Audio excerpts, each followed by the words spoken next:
I want to make a statement concerning the rather exciting and tumultuous events of last Thursday night. As you know, after the committee of our group failed to find a candidate, there were people who urged me to run for it instead. I protested that I'm a very busy man. I'm happy and challenged with life. I don't need the extra stresses of it, but I wanted to see some good things happen. And the statement kept coming back to my mind that bad men prevail when good men do nothing. And I felt like if nobody else would do it, it was necessary for somebody who had some kind of positive vision for what Republicans and conservative people around the county can accomplish if we work together.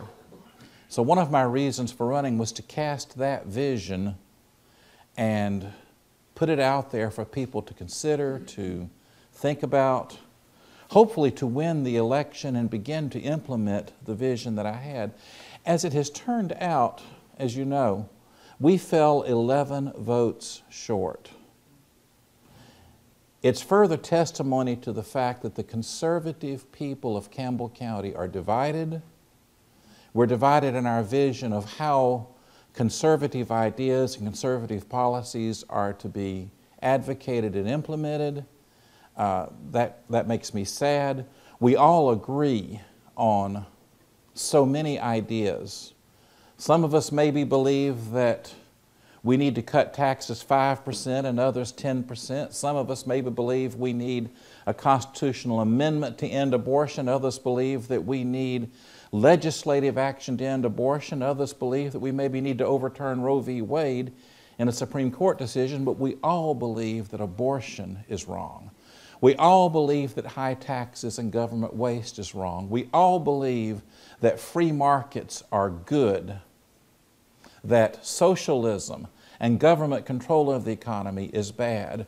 We stand together in our opposition to Obamacare, our opposition to major government interference in all aspects of our lives. We were born free Americans. We want to live as free Americans. We want to die as free Americans. With the government doing what the government does best, which is defending the shores, coining money, maintaining public safety, and paving the roads. Maybe a few other things, but not much. We need lean governments, lean government budgets, and men and women serving in public office who believe that government is a tiger to be tamed, not a puppy dog to be let loose in the room to take over.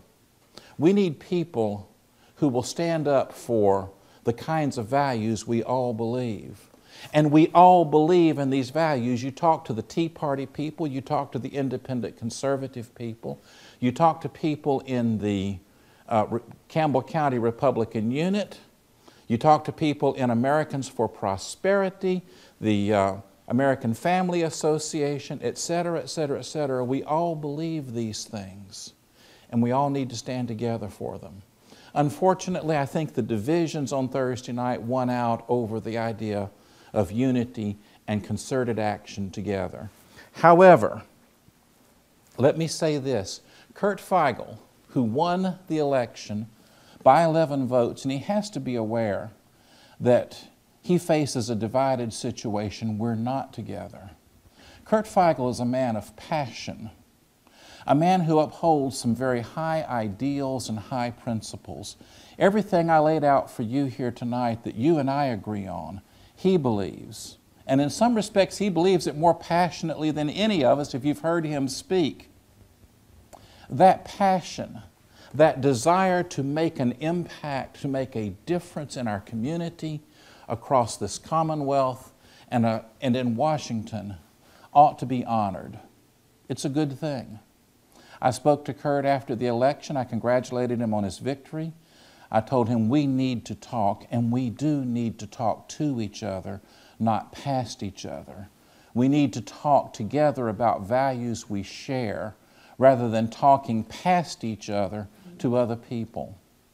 It's still time for conservative, right-minded people in the Commonwealth of Virginia, in Campbell County, in the greater Lynchburg area in general, to continue to find ways to come together and constructively advocate and campaign for and work for the values we all believe in.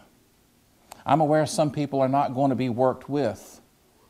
That's unfortunate. Let's leave them behind. But let's leave them behind sadly weeping because they won't work with us. But let's always be known as the independent conservatives of Campbell County for what we stand for, not for who we stand against. For the values we believe in, not the people that we see as working contrary to those values. Let's be known as people who believe in a good quality of life for this county, a good quality of life for the Commonwealth, and a good quality of life for America, and who believe that that quality of life is best achieved when government is limited, when budgets are limited, when families are free, and when markets are free. When the Constitution is understood in very strict terms, when the rule of law is respected, when the traditional values, the values that made America's families and America's businesses and America's communities great 50 years ago, 100 years ago, 200 years ago, are reinvigorated and honored. I know I'm going long. Let me just say once again, as I said to Mr. Feigel the other night, I wish him well. I honor the passion that he brings to the effort, and I hope that he will see fit to work with us rather than against us, to join us in a common battle for the values we believe in, rather than an internecine fight with us over who is or is not more conservative. Mr. Feigel, I wish you well. I wish the Campbell County Republican Unit well. Mostly, I wish America and Campbell County well. And I'm going to continue fighting for that, and I'm going to continue calling the people of Campbell County to come together to fight for those values. Thank you.